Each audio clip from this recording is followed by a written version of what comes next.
আশ্বিনের শারদ প্রাতে বেজে উঠেছে আলোকমঞ্জিত, ধরণীর বহিরাকাশে অন্তরিত মেঘমালা। দুর্গাপুজো বাঙালির সবচেয়ে বড় এবং জমকালো উৎসব। তবে এই পুজোর ইতিহাস এবং এর পিছনের কাহিনী অনেকেই হয়তো জানেন না।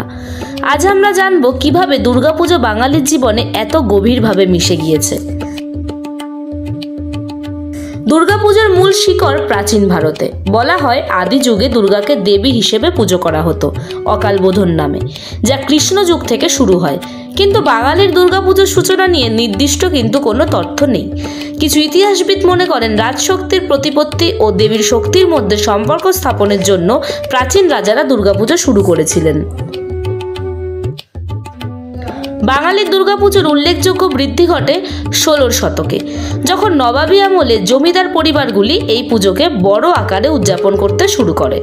এর মধ্যে রাজশাহী, কুমিল্লা ও কলকাতার জমিদাররা উল্লেখযোগ্য। এই সময় দুর্গাপুজো ছিল মূলত জমিদার পরিবারের ব্যক্তিগত আয়োজন, যেখানে বেশ ধুমধাম করেই পুজো হতো। ১৮০০ এবং ১৯০০ শতকে ব্রিটিশ শাসনের সময় দুর্গাপুজো সামাজিক আন্দোলনের রূপ নেয়। ১৭৯০ সালে হুগলির গুপ্তিপাড়ায় প্রথম বারোয়ারি পুজোর প্রচলন হয়। এখানে ১২ জন ব্রাহ্মণ মিলে পুজোর আয়োজন করেছিলেন, যা আজকের ক্লাব বা সার্বজনীন দুর্গাপুজোর পূর্বসূরি।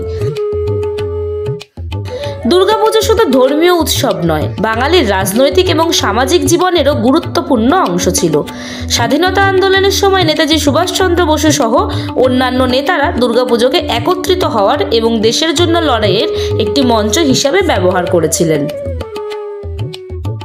আজকের দিনে দুর্গাপুজো শুধু ধর্মীয় আচার অনুষ্ঠানই নয়, এটি বাঙালির সাংস্কৃতিক এবং সামাজিক পরিচয়ের একটি অপরিহার্য অংশ।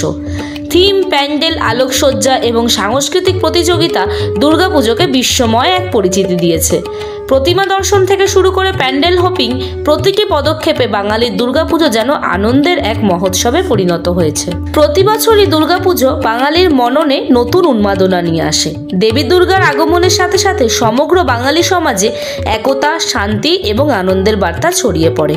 এভাবেই দুর্গাপুজো আমাদের সংস্কৃতি, ঐতিহ্য এবং ইতিহাসের এক গুরুত্বপূর্ণ অধ্যায় হয়ে থেকে যাবে।